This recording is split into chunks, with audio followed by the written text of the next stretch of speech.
Covid महामारी से उबरने के बाद ऐसा लगा था कि दुनिया शायद अब जीवन की कीमत और इंसानियत के महत्व को बेहतर ढंग से समझेगी। उस दौर में हर देश के लोग एक दूसरे की मदद करने में जुटे थे। वैज्ञानिक वैक्सीन खोजने में लगे थे और डॉक्टरों के साथ आम लोग भी मानव जीवन बचाने के लिए प्रयास कर रहे थे। उस समय यह एहसास था कि यह पृथ्वी केवल किसी एक देश की नहीं, बल्कि पूरी मानवता की साझा धरोहर है। लेकिन कुछ ही वर्षों में वैश्विक परिस्थितियां बदलती दिखाई देने लगीं। आज कई देशों के बीच शक्ति प्रदर्शन, हथियारों की होड़ और युद्ध की तैयारी अधिक दिखाई दे रही है। विशेष रूप से तेल संसाधनों और रणनीतिक प्रभाव को लेकर देशों के बीच प्रतिस्पर्धा तेज हो गई है। ऐसे माहौल में नैतिकता और शांति के विचार कहीं पीछे छूटते नजर आते हैं। दुनिया के कई हिस्सों में संघर्ष जारी है और कई विशेषज्ञ यह भी मानने लगे हैं कि यदि हालात नहीं सुधरे तो वैश्विक तनाव किसी बड़े युद्ध की ओर बढ़ सकता है। इसलिए सबसे महत्वपूर्ण सवाल यही है कि युद्ध से बचने और शांति को मजबूत करने के लिए दुनिया क्या कदम उठा सकती है। आज युद्ध केवल पारंपरिक हथियारों तक सीमित नहीं रह गया है। आधुनिक दौर में ड्रोन आधारित हमले, साइबर युद्ध और तकनीकी नियंत्रण जैसी नई रणनीतियां सामने आई है। ऐसे में यह सवाल उठता है कि क्या ताकत और धमकियों के सहारे किसी देश पर दबाव बनाना नैतिक रूप से सही है। कई बार युद्ध के दौरान आम नागरिकों की मौत को कोलेटरल डैमेज कहकर नजरअंदाज कर दिया जाता है। लेकिन यह भी सच है कि युद्ध की सबसे बड़ी कीमत निर्दोष लोग ही चुकाते हैं। हाल के वर्षों में इजरायल और पैलेस्टाइन के संघर्ष में हजारों लोग अपनी जान गंवा चुके हैं। इसी तरह रशिया और यूक्रेन के युद्ध ने भी बड़ी मानवीय त्रासदी पैदा की है।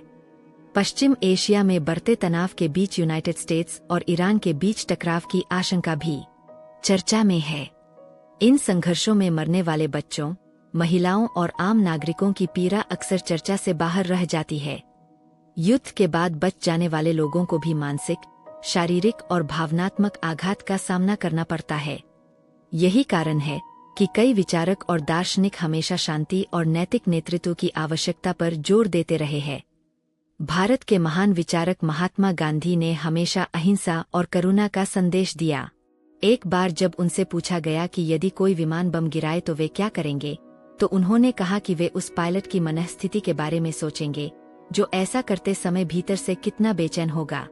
इसी तरह स्वामी विवेकानंद ने मानवता, आध्यात्मिकता और नैतिक नेतृत्व की बात की थी। उनका मानना था कि किसी राष्ट्र की असली महानता उसकी सैन्य ताकत में नहीं, बल्कि उसके नैतिक मूल्यों और मानवीय दृष्टिकोण में होती है।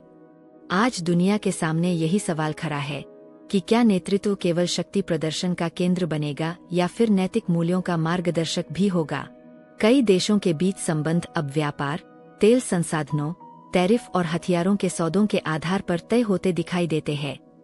दुनिया में शांति बनाए रखने के लिए बनी संस्था यूनाइटेड नेशंस की भूमिका पर भी सवाल उठते रहते हैं। कई विशेषज्ञ मानते हैं कि वैश्विक स्तर पर शांति को मजबूत करने के लिए देशों के बीच अधिक प्रभावी सहयोग और नैतिक नेतृत्व की आवश्यकता है। आज का दौर तकनीक और शक्ति का है। एक ओर एआई जैसी आधुनिक तकनीक तेजी से विकसित हो रही है, तो दूसरी ओर युद्ध में ड्रोन और मिसाइलों का इस्तेमाल भी बढ़ रहा है। ऐसे में मानवता के सामने सबसे बड़ा प्रश्न यही है कि इस तकनीकी और सैन्य प्रतिस्पर्धा के बीच शांति और मानवीय मूल्यों को कैसे बचाया जाए। इतिहास हमें याद दिलाता है कि युद्ध कभी यह तय नहीं करता कि कौन सही था। जैसा कि बर्ट्रैंड रसल ने कहा था, युद्ध केवल यह तय करता है कि अंत में कौन बचा रह गया। इसलिए आज आवश्यकता है कि दुनिया फिर से अहिंसा, करुणा और सहयोग के रास्ते को अपनाए। तभी मानवता एक सुरक्षित और संतुलित भविष्य की ओर बढ़ सकेगी। इसी तरह ज्ञान वर्धक बातें जानने के लिए चैनल को सब्सक्राइब करें। धन्यवाद।